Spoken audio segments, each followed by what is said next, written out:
Hello everyone, എല്ലാവർക്കും ഇന്നത്തെ ക്ലാസ്സിലേക്ക് സ്വാഗതം. ഇന്ന് നമ്മൾ പഠിക്കാൻ പോകുന്നത് 9ാം ക്ലാസ് ഫിസിക്സിലെ 3ാം അധ്യായത്തിൽ വരുന്ന സന്തുലിത ബലങ്ങളും അസന്തുലിത ബലങ്ങളും എന്ന പാഠഭാഗമാണ്. അപ്പോൾ എന്താണ് സന്തുലിത ബലങ്ങൾ, അതുപോലെ എന്താണ് അസന്തുലിത ബലങ്ങൾ എന്ന് ചർച്ച ചെയ്യുന്നതിന് മുൻപായിട്ട് നമുക്ക് എന്താണ് ബലം എന്ന് നോക്കേണ്ടതുണ്ട്. നിങ്ങൾ ഓൾറെഡി ചെറിയ ക്ലാസ്സുകളിൽ പഠിച്ചിട്ടുള്ളതാണ് എന്താണ് ബലം. എന്താണ് ബലം? അതായത് ഒരു വസ്തു, ഇപ്പോൾ ഒരു ഉദാഹരണത്തിലൂടെ പറയുകയാണെന്നുണ്ടെങ്കിൽ ഒരു മേശയെ നമ്മൾ ചെറുതായിട്ടൊന്ന് തള്ളുന്ന സമയത്ത് ആ മേശ നിശ്ചലാവസ്ഥയിലായിരിക്കുന്ന സമയത്ത് അത് ആദ്യം നിന്ന സ്ഥാനത്ത് നിന്ന് നമ്മൾ തള്ളുന്ന സമയത്ത് അത് തൊട്ടടുത്ത മറ്റൊരു സ്ഥാനത്തിലേക്ക് സ്ഥലം മാറുന്നതായിട്ട് നമുക്ക് കാണാനായിട്ട് സാധിക്കും. ഇനി അതല്ല, ഒരു മേശയെ നമ്മൾ വലിക്കുകയാണെന്ന് വിചാരിക്കാം. വലിക്കുന്ന സമയത്ത് അത് ആദ്യം നിന്നിരുന്ന സ്ഥാനത്ത് നിന്ന് മറ്റൊരു സ്ഥാനത്തേക്ക് അതിൻ്റെ സ്ഥലം മാറുന്നതായിട്ട് നമുക്ക് കാണാൻ സാധിക്കും. ഇനി വേറൊരു ഉദാഹരണം പറയുകയാണെന്നുണ്ടെങ്കിൽ, ഒരു നിരപ്പായ പ്രതലത്തിലൂടെ ചലിച്ചുകൊണ്ടിരിക്കുന്ന ഒരു ബോൾ. ആ ബോളിനെ നമ്മൾ കൈവച്ച് പിടിച്ചു നിർത്തുന്നു. ഈ സമയത്ത് ചലിച്ചുകൊണ്ടിരിക്കുന്ന ബോള് നമ്മൾ കൈവച്ച് പിടിച്ചു നിർത്തിയതിനാൽ അത് നിശ്ചലമാകുന്നു. ഓക്കെ, അപ്പൊ ഈ രണ്ട് സന്ദർഭങ്ങളിലും നമ്മൾ മേശയുടെ മുകളിലും അതുപോലെ തന്നെ ബോളിന്റെ മുകളിലും ഒരു ബാഹ്യ ഏജന്റിനെ പ്രയോഗിച്ചിട്ടുണ്ട്. അതുകൊണ്ടാണ് ചലനാവസ്ഥയിലിരുന്ന ബോള് നിശ്ചലമാകാനും അതുപോലെ തന്നെ നിശ്ചലാവസ്ഥയിലിരുന്ന നമ്മുടെ മേശ ചലിക്കാനും കാരണമായിട്ടുള്ളത്. അത്തരത്തില് ഒരു വസ്തുവിനെ സ്ഥാനം മാറ്റുന്നതിന്, അതായത് നിശ്ചലാവസ്ഥയിലിരിക്കുന്ന ഒരു വസ്തുവിന്റെ സ്ഥാനം മാറ്റുന്നതിനോ അല്ലെങ്കിൽ ചലനാവസ്ഥയിലിരിക്കുന്ന ഒരു വസ്തുവിനെ നിശ്ചലമാക്കുന്നതിനോ നമ്മൾ പ്രയോഗിക്കുന്ന ഒരു ബാഹ്യ ഏജന്റാണ് ബലം എന്ന് പറയുന്നത്. അപ്പൊ ഇവിടെ ബലത്തിന്റെ ഡെഫിനിഷൻ കൊടുത്തിട്ടുണ്ട്. ഇവിടെ നോക്കിയാൽ നിങ്ങൾക്ക് കാണാം, ഒരു വസ്തുവിന്റെ നിശ്ചലാവസ്ഥയെയോ ചലനാവസ്ഥയെയോ മാറ്റാൻ കഴിവുള്ള ഒരു ബാഹ്യ ഏജന്റാണ് ബലം. അതുപോലെ തന്നെ പറയുന്നുണ്ട്, ബലം ഒരു സദിശ അളവാണ്. കാരണം എന്താണ്? ബലത്തിന് കൃത്യമായിട്ടുള്ള ഒരു ദിശ പറയാൻ വേണ്ടിയിട്ട് നമുക്ക് കഴിയും. അതായത് ഒരു മേശയെ നമ്മൾ പുറകിലേക്ക് വലിച്ചു അല്ലെങ്കിൽ മുന്നിലേക്ക് തള്ളി, അതായത് നമ്മൾ കൃത്യമായിട്ടുള്ള ഒരു ദിശയെ നമ്മൾ പറയുന്നുണ്ട്. ഇനി വലത്തോട്ട് വലിച്ചു അല്ലെങ്കിൽ ഇടത്തോട്ട് തള്ളി, അപ്പൊ കൃത്യമായിട്ടൊരു ദിശ പറയുന്നത് കൊണ്ടാണ് ബലം ഒരു സദിശ അളവാണ് എന്ന് നമ്മൾ പറയുന്നത്. കൂടാതെ ഇതിന് കൃത്യമായിട്ടുള്ള ഒരു വ്യാപ്തിയുണ്ട്. അതെന്താണ് അങ്ങനെ പറയുന്നത്? അതായത് നമ്മൾ ഒരു മേശയെ തള്ളുന്നതിന് ഇത്ര ബലം പ്രയോഗിച്ചു, അത് പറയുകയാണെന്നുണ്ടെങ്കിൽ ഒരു ബലത്തിന് നമ്മൾ SI യൂണിറ്റ് ആയിട്ട് പറയുന്നത് എന്താണ്? ന്യൂട്ടൺ ആണ്. അപ്പോൾ ഒരു മേശ തള്ളുന്നതിന് വേണ്ടിയിട്ട് നമ്മൾ 10 ന്യൂട്ടൺ ബലം പ്രയോഗിച്ചു. കാരണം അവിടെ ബലത്തിന്റെ വ്യാപ്തി നമ്മൾ കൃത്യമായിട്ട് പറയുന്നത് എത്രയാണ്? 10 ന്യൂട്ടൺ. ഓക്കെ, അതുകൊണ്ടാണ് എന്ത് പറയുന്നത്? ബലത്തിന്റെ ഒരു വ്യാപ്തി ഉണ്ട് എന്ന് പറയുന്നത്. ഇത്രയും ആണ് ബലത്തിനെ സംബന്ധിച്ച് നമുക്ക് പറയാനുള്ളത്. ഇനി നമുക്ക് വളരെ പോപ്പുലർ ആയിട്ടുള്ള ഒരു ഓണക്കളിയാണ് അല്ലെ വടംവലി മത്സരം എന്ന് പറയുന്നത്. ഇവിടെ സ്ക്രീനിൽ നിങ്ങൾക്ക് നോക്കിയാൽ കാണാം, 2 ടീമുകൾ വടംവലി മത്സരത്തിൽ പങ്കെടുക്കുന്നതാണ് നമ്മൾ കാണുന്നത്. അവിടെ ഇത് ടീം A ആയിട്ടും ഇത് ടീം B ആയിട്ടും പരിഗണിക്കുകയാണെന്നുണ്ടെങ്കിൽ ടീം A വടത്തിന് മുകളിൽ കൊടുത്തിട്ടുള്ള ഫോഴ്സ് എന്ന് പറയുന്നത് F1ഉം ടീം B കൊടുത്തിട്ടുള്ള ഫോഴ്സ് F2ഉമാണ്. അപ്പോൾ ഇവിടെ ജയിക്കാൻ പോകുന്ന ടീം ഏതാണ്? ടീം A ആണ് അല്ലെ. ടീം Aയുടെ ഭാഗത്തേക്കാണ് ഈ ഒരു റിബണ് കിടക്കുന്നത്. അപ്പോൾ ഏറ്റവും കൂടുതൽ ബലം പ്രയോഗിച്ചതും ഏത് ടീം തന്നെയാണ്? ടീം A തന്നെയാണ്. ഓക്കെ, അപ്പോൾ F1 എന്ന് പറയുന്ന ബലം F2വിനെക്കാട്ടിലും കൂടുതലാണ്. ഇത്രയും ക്ലിയർ ആണല്ലോ. ഇവിടെ ടീം Aയെയും ടീം Bയെയും നോക്കുന്ന സമയത്ത് ഇവര് രണ്ടുപേരും വടം വലിക്കുന്നത് 2 എതിർ ദിശകളിലേക്കാണ്. ടീം A F1 ഫോഴ്സ് ഈ ഒരു ഭാഗത്തേക്ക് പ്രയോഗിക്കുമ്പോൾ ടീം B F2 ഫോഴ്സ് തൊട്ട് എതിർവശത്തേക്കാണ് പ്രയോഗിക്കുന്നത്.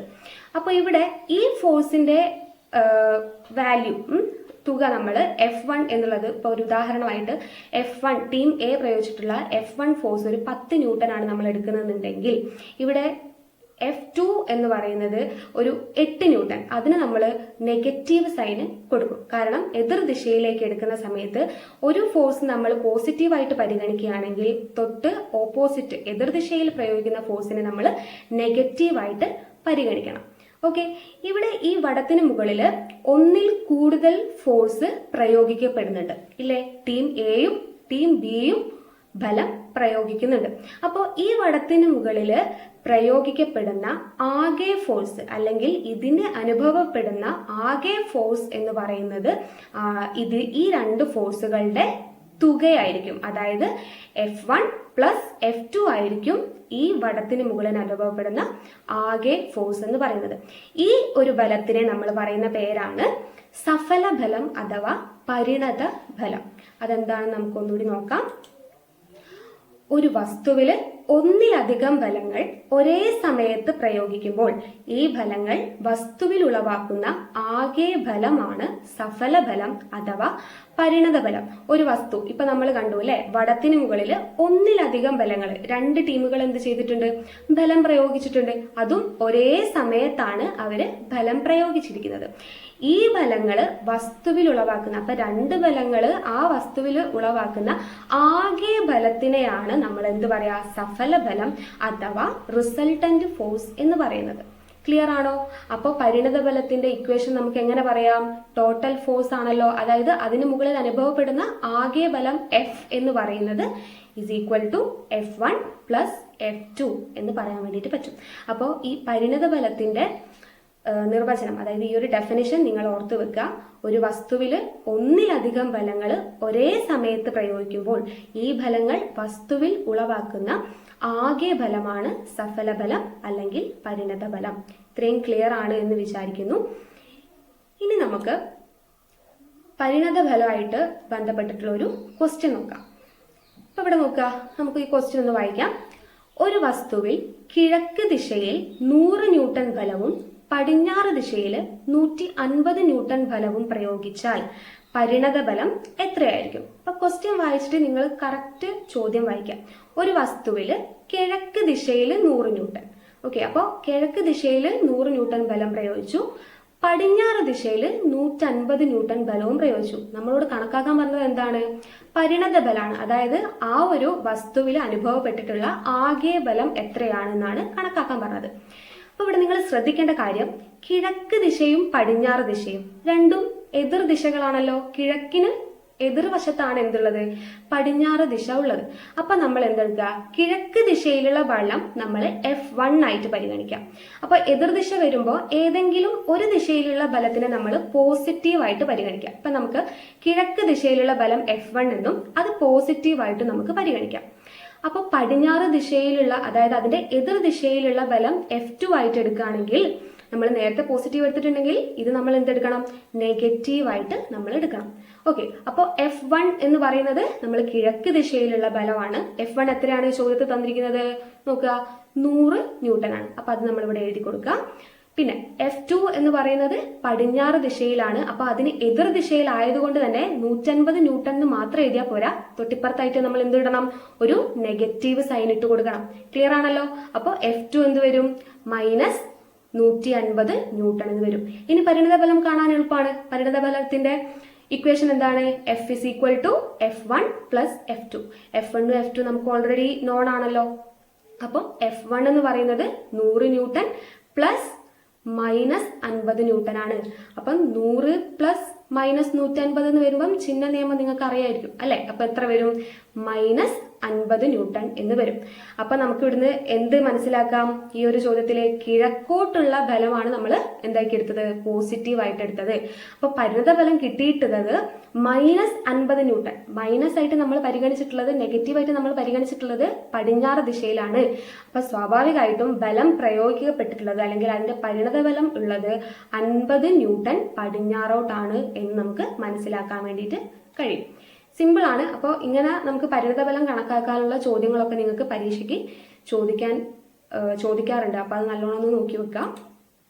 ഇനി നമുക്ക് കുറച്ചുകൂടി പരിണത ബലം കണക്കാക്കാനുള്ളത് നോക്കുമ്പോൾ നിങ്ങൾക്ക് കുറച്ചുകൂടി ക്ലിയർ ആവും. അപ്പൊ ഇവിടെ നോക്കുക, ക്വസ്റ്റ്യൻ നോക്കുക. ചുവടെ തന്നിരിക്കുന്ന ചിത്രങ്ങൾ പരിശോധിച്ച് പരിണത ബലം കണക്കാക്കുക എന്നാണുള്ളത്. അപ്പൊ ഈ ഒരു ചിത്രം നോക്കുക. ഈ ഒരു ചിത്രത്തില് ഒരു മേശ തള്ളുന്നതാണ് നമ്മൾ കാണുന്നത്. ഈ മേശയുടെ മുകളിൽ പ്രയോഗിക്കുന്ന ബലം എന്ന് പറയുന്നത് 150 ന്യൂട്ടൺ ആണ്. ഈ ദിശയിലേക്കാണിത് തള്ളുന്നത്. ഓക്കെ, അപ്പൊ നമുക്ക് ഇവിടെ ഒരു ബലം മാത്രമേ നിങ്ങൾ കാണുന്നുള്ളൂ. രണ്ട് ഫോഴ്സുകൾ അപ്ലൈ ചെയ്യുന്നത് നമ്മൾ കാണുന്നില്ല. ഓക്കെ, അപ്പോൾ ഈ ഒരു ഫോഴ്സ് F1 എന്നുള്ളത് നമ്മൾ 150 ആയിട്ട് പരിഗണിക്കുകയാണ്. F2 എന്ന് പറയുന്ന ഒരു ഫോഴ്സ് നമുക്ക് ഇവിടെ കാണുന്നില്ല. അതുകൊണ്ട് നമ്മൾ എന്താക്കുക, F2 എന്ന് പറയുന്നത് 0 കണക്കാക്കാം. അങ്ങനെയാണെങ്കിൽ പരിണതഫലം എന്തായിരിക്കും? പരിണതഫലത്തിന്റെ ഇക്വേഷൻ ഇത് ഓർക്കുക, ഇത് മറന്നു പോകരുത്. എഫ് എന്ന് പറയുന്നത് എന്താണ്? F is equal to F1 plus F2 ആണ്. അപ്പൊ ഇവിടെ F1 എന്നുള്ളത് ഇതിൽ നേരെ കൊടുക്കുക. എത്രയാണ്? 150 150 ന്യൂട്ടൺ പ്ലസ് F2 എത്രയാണ്? 0. അപ്പോൾ അത് ടോട്ടൽ നമ്മൾ കൂട്ടിയിട്ടുണ്ടെങ്കിൽ നമുക്ക് എത്ര കിട്ടും? 150 ന്യൂട്ടൺ. ഈ ഒരു മേശ തള്ളിയിട്ടുണ്ടെങ്കിൽ അത് ഈ ദിശയിലേക്ക് തന്നെയാണ് പോവുക. ഇതിന് എതിർഭാഗത്ത് നിന്ന് യാതൊരു വിധത്തിലുള്ള ഫോഴ്സും വരുന്നില്ല. അപ്പോൾ 150 ന്യൂട്ടൺ ഈ മേശ ഇങ്ങോട്ടേക്കാണ് സഞ്ചരിക്കുക എന്ന് നമുക്ക് മനസ്സിലാക്കാൻ വേണ്ടിയിട്ട് പറ്റും. അപ്പോൾ ഇതിന്റെ പരിണതഫലം ഏത് ദിശയിലേക്കാണ്? ഈ ദിശയിലേക്കാണ്. ക്ലിയർ?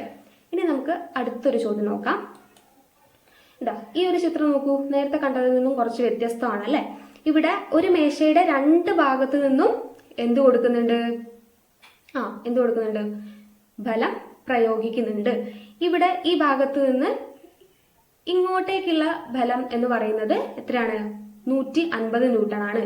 അപ്പോൾ ഇത് നമ്മൾ 150 എന്ന് എടുക്കുകയാണ്. F1 ഈക്വൽ ടു 150 ന്യൂട്ടൺ എന്ന് നമ്മൾ പരിഗണിക്കുന്നു. അപ്പോൾ ഈ ഒരു ബലത്തിന്റെ എതിർ ദിശയിലേക്കാണ് അല്ലെ? ഇത് ഇങ്ങോട്ടേക്കാണ് ബലം പോകുന്നത്.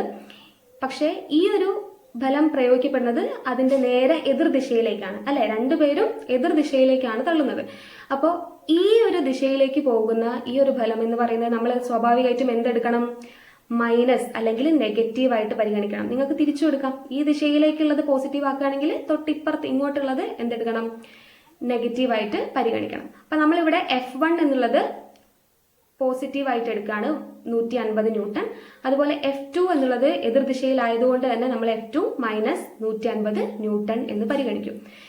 അങ്ങനെയാണെങ്കിൽ പരിണതഫലം നമുക്ക് കാണാമല്ലോ. പരിണതഫലം F is equal to F1 plus F2 ആണ്. അപ്പൊ എത്രയാണ്? F1 നേരെ സബ്സ്റ്റിറ്റ്യൂട്ട് ചെയ്ത് കൊടുക്കുക. 150 ന്യൂട്ടൺ പ്ലസ് F2 എത്രയാണ്? Minus 150 newton. അപ്പൊ എന്താവും? 150 മൈനസ് 150 എത്ര കിട്ടും നമുക്ക്? 0. അവിടെ പരിണതഫലം 0 ആയിരിക്കും. അതായത് ഇവിടുന്ന് 2 സ്ഥലത്തുനിന്നും ഒരേപോലെ ഫലം പ്രയോഗിക്കുന്നതിനാൽ അവിടെ പരിണതഫലം 0 ആയിരിക്കും. മേശ അനങ്ങുവോ? ഇല്ല, മേശ അനങ്ങൂല. കാരണം 2 സ്ഥലത്തുനിന്നും ഒരേ ഫോഴ്സ് ആണ് കൊടുക്കുന്നത്. അപ്പൊ അവിടെ മേശയിൽ അനുഭവപ്പെടുന്ന ആകെ ബലം എന്ന് പറയുന്നത് എത്രയാണ്? 0 ആണ്. ക്ലിയർ? ഇനി നമുക്ക് അടുത്തൊരു ചോദ്യം നോക്കാം. ഇവിടെ നിങ്ങൾ നോക്കിയാൽ കാണാം, ഇതും മേശയുടെ 2 ഭാഗത്തു നിന്നും തള്ളുന്നതാണ്. പക്ഷേ ഇവിടെ കൊടുക്കുന്ന ബലം എന്ന് പറയുന്നത് വ്യത്യാസമാണ് അല്ലെ? എതിർ ദിശയിൽ തന്നെയാണ് കൊടുക്കുന്നത്. അപ്പൊ നിങ്ങൾ ഓർക്കുക, എതിർ ദിശയിൽ വന്നിട്ടുണ്ടെങ്കിൽ ഏതെങ്കിലും ഒരു ഫോഴ്സിന് നിങ്ങൾ പോസിറ്റീവ് എന്നും ഏതെങ്കിലും ഒരു ഫോഴ്സിന് നിങ്ങൾ നെഗറ്റീവ് എന്നും കൊടുക്കണം. അത് നിങ്ങളുടെ ഇഷ്ടത്തിന് കൊടുക്കാം. ഓക്കെ, അപ്പൊ ഞാൻ ഇവിടെ എടുക്കുന്നത് ഈ ഒരു ഫോഴ്സ്. ഓക്കെ, 150 എന്നുള്ള ഇത് ഞാൻ F1 ആയിട്ട് അതിന് പോസിറ്റീവ് ആണ് കൊടുക്കുന്നത്. അത് പോസിറ്റീവ് ആയിട്ടാണ് എടുക്കുന്നത്. അപ്പൊ F1 ഈക്വൽ ടു 150 ന്യൂട്ടൺ എന്ന് നമുക്ക് കൊടുക്കാൻ വേണ്ടിയിട്ട് പറ്റും. ഇനി F2, അപ്പൊ എന്താണ്? ഇത് എതിർ ദിശയിലാണ് ബലം പ്രയോഗിക്കുന്നത്. അതിനെ നമുക്ക് എന്ത് കൊടുക്കാം? മൈനസ് 120 ന്യൂട്ടൺ എന്ന് കൊടുക്കണം. അപ്പൊ പരിണതഫലം എങ്ങനെ കണക്കാക്കാം? പരിണതഫലം F is equal to F1 plus F2. അപ്പൊ നമുക്ക് സബ്സ്റ്റിറ്റ്യൂട്ട് ചെയ്ത് കൊടുത്താൽ പോലെ നേരെ F1 എത്രയാണ്? 150 ന്യൂട്ടൺ. 150 ന്യൂട്ടൺ പ്ലസ് F2 വരുന്നത് മൈനസ് 120 ന്യൂട്ടൺ ആണ്. അപ്പൊ അവിടെ നേരെ എന്തൊക്കെ? Minus 120 newton. അപ്പൊ അത് 150 ന്യൂട്ടൺ മൈനസ് 120 ന്യൂട്ടൺ എന്ന് വരും. ടോട്ടൽ 30 ന്യൂട്ടൺ ലാസ്റ്റ് നമുക്ക് പരിണതഫലം കിട്ടും. അപ്പോൾ ഈ മേശയിന്മേൽ അനുഭവപ്പെടുന്ന പരിണതഫലം എന്ന് പറയുന്നത് എത്രയാണ്? 30 ന്യൂട്ടൺ. പോസിറ്റീവ് ആണ് വാല്യൂ വന്നിട്ടുള്ളത്. പോസിറ്റീവായിട്ട് നമ്മൾ എടുത്ത ഏതാണ്? F1 ആണ് അല്ലെ? F1 എന്ന് പറയുന്നത് 150 ന്യൂട്ടൺ. ഇങ്ങോട്ടേക്കാണ് മേശ തള്ളുന്നത്. സ്വാഭാവികമായിട്ടും 30 ന്യൂട്ടൺ ഫോഴ്സ് ഇവിടെ അധികമാണ്. അതുകൊണ്ട് തന്നെ മേശ ഈ ഒരു വശത്തേക്കാണ് ചലിക്കുന്നുണ്ടാവുക. ക്ലിയർ ആണല്ലോ? ഓക്കെ, അപ്പം അടുത്തൊരു ക്വസ്റ്റ്യനും കൂടി ഉണ്ട്. ഇത് നിങ്ങൾ ഒന്ന് നോക്കുക. നമുക്ക് പെട്ടെന്ന് തന്നെ നോക്കിയാൽ മനസ്സിലാവും അല്ലെ? ഇവിടെ മേശ വലിക്കുകയാണ് ചെയ്യുന്നത്. 200 ന്യൂട്ടൺ 200 ന്യൂട്ടൺ വെച്ചിട്ട് മേശയെ 4 പേർ ചേർന്നിട്ട്, അതായത് 2 പേർ അപ്പുറത്തും 2 പേർ ഇപ്പുറത്തും ചേർന്നിട്ട് വലിക്കുന്ന സമയത്ത് 2 ഭാഗത്തേക്കും 200 ന്യൂട്ടൺ ആണ് പ്രയോഗിക്കുന്നത്. എതിർ ദിശയിലാണ് പ്രയോഗിക്കപ്പെടുന്നത്. അതുകൊണ്ട് തന്നെ ഒരു സൈഡ് നമ്മൾ പോസിറ്റീവ് എടുക്കുന്നു, മറ്റേ സൈഡ് നമ്മൾ എന്തെടുക്കും? നെഗറ്റീവ് എടുക്കുന്നു. ഓക്കെ, അപ്പോൾ F1 എന്നുള്ളത് നമ്മൾ ഇവിടെ 200 ന്യൂട്ടൺ ആണ് എടുക്കുന്നത്. F2 എന്ന് പറയുന്നത് -200 ന്യൂട്ടൺ ആണ് എടുക്കുന്നത്. ഇത് വെച്ചിട്ട് നമുക്ക് പരിണതഫലം കാണാലോ. പരിണതഫലം F is equal to F1 plus F2. അപ്പൊ എത്ര വരും? 200 ന്യൂട്ടൺ പ്ലസ് -200 ന്യൂട്ടൺ. ഇത് ഓപ്പോസിറ്റ് ദിശയിലായതുകൊണ്ടാണ് നമ്മൾ എന്തെടുത്തത്? മൈനസ് എടുക്കുന്നത്. അത് മറന്നു പോരുത്. അത് മറന്നുപോയാൽ കണക്ക് തെറ്റും. ഓക്കെ, അപ്പൊ 200 ന്യൂട്ടൺ -200 ന്യൂട്ടൺ എത്ര വരും? 0. ഓക്കെ, അപ്പൊ അവിടെ നമുക്ക് എന്താ? പരിണതഫലം 0 ആണ്. അങ്ങനെയാണെങ്കിൽ ഞാൻ ചോദിക്കട്ടെ, ഈ മേശ അനങ്ങുമോ? രണ്ടുപേരും, അതായത് രണ്ട് സൈഡിലേക്കും പ്രയോഗിക്കുന്ന ബലം എന്ന് പറയുന്നത് 200 ന്യൂട്ടൺ ആണ്, തുല്യമാണ്. അങ്ങനെയാണെങ്കിൽ അവിടെ മേശയ്ക്ക് ചലനം ഉണ്ടാവുമോ? ഇല്ല. എന്തുകൊണ്ടാണ്? അവിടെ നമുക്ക് പരിണതഫലം 0 ആണ്. അപ്പൊ മേശയ്ക്ക് അനങ്ങാനുള്ള എന്താണ്? ആ ഒരു ഫോഴ്സ് അവിടെ ഇല്ല. രണ്ടും എന്താണ്? അത് ക്യാൻസൽ ആയി പോകും. ഓക്കെ, അപ്പോൾ ഈ കണ്ടിരിക്കുന്ന സന്ദർഭങ്ങളിൽ നിങ്ങൾക്ക് നോക്കിയാൽ കാണാം, ചില അവസരങ്ങളിൽ പരിണതഫലം 0-ഉം ചില അവസരങ്ങളിൽ നമുക്ക് പരിണതഫലം 0 അല്ലാതെയും കിട്ടിയിട്ടുണ്ട്, അല്ലേ? നോക്കുക, ഈ ഒരു സന്ദർഭത്തിൽ നിങ്ങൾക്ക് നോക്കിയാൽ കാണാം പരിണതഫലം 0 ആണ്. ഇവിടെ നമുക്ക് 150 ന്യൂട്ടൺ ആണ് കിട്ടിയിട്ടുള്ളത്. അത് കഴിഞ്ഞിട്ട് വരുന്ന ഇവിടെ 30 ന്യൂട്ടൺ ഉണ്ട്. അത് കഴിഞ്ഞിട്ട് പിന്നെയും 0 ന്യൂട്ടൺ വരുന്നുണ്ട്, അല്ലേ? ഇവിടെ 0 കിട്ടിയിട്ടുള്ള, അതായത് പരിണതഫലം 0 കിട്ടിയിട്ടുള്ള സന്ദർഭങ്ങളിൽ മേശയ്ക്ക് ചലനം സംഭവിക്കുന്നില്ല, അല്ലേ? ഇനി 0 അല്ലാതെ ഒരു വാല്യൂ കിട്ടിയിട്ടുണ്ടെങ്കിൽ 30 ന്യൂട്ടൺ ഒക്കെ കിട്ടിയ സന്ദർഭങ്ങൾ ഉണ്ടായിരുന്നു, അല്ലെ? രണ്ട് സന്ദർഭങ്ങളിൽ നമുക്ക് പരിണതഫലം ഒരു 150 ന്യൂട്ടണും പിന്നെ ഒരു 30 ന്യൂട്ടണും കിട്ടിയ സന്ദർഭങ്ങളിൽ അവിടെ എന്താണ്? മേശയ്ക്ക് അനക്കം ഉണ്ടാവും, അല്ലെ? അപ്പോൾ ഇങ്ങനെ രണ്ട് സന്ദർഭങ്ങൾ വരുന്നുണ്ട്. അപ്പൊ ഇത് വെച്ചിട്ട് നമുക്ക് രണ്ട് തരം ഫോഴ്സുകളെ പറയാൻ പറ്റും. അതാണ് ഞാൻ ഈ വീഡിയോയുടെ തുടക്കത്തിൽ പറഞ്ഞിട്ടുണ്ടായിരുന്നത്, സന്തുലിത ബലങ്ങളും അസന്തുലിത ബലങ്ങളും. അപ്പൊ നമുക്ക് അതാണ് നോക്കാനുള്ളത്. അതെന്താന്ന് നമുക്ക് നോക്കാം. അപ്പൊ നോക്കാം, സന്തുലിത ബലങ്ങൾ. ഒരു വസ്തുവില് അനുഭവപ്പെടുന്ന പരിണത ബലം 0 ആണെങ്കിൽ പ്രയോഗിക്കപ്പെട്ട ബലങ്ങളെ സന്തുലിത ബലങ്ങൾ അഥവാ ബാലൻസ്ഡ് ഫോഴ്സസ് എന്ന് പറയുന്നു. അതായത് നമ്മളിപ്പോ നേരത്തെ ഒരു വസ്തുവില് അനുഭവപ്പെടുന്ന പരിണത ബലം നമുക്കിപ്പോ F is equal to F1 plus F2 എന്ന് പറഞ്ഞിട്ട് നമുക്ക് കിട്ടുന്ന പരിണത ബലം 0 ആണെങ്കിൽ ആ വസ്തുവിന്റെ മുകളിൽ പ്രയോഗിക്കപ്പെട്ട ബലങ്ങളെ നമ്മൾ പറയുന്ന പേരാണ് സന്തുലിത ബലങ്ങൾ. അതായത് തുല്യമായിട്ടുള്ള ബലങ്ങളാണ് നമ്മൾ പ്രയോഗിച്ചിട്ടുള്ളത്.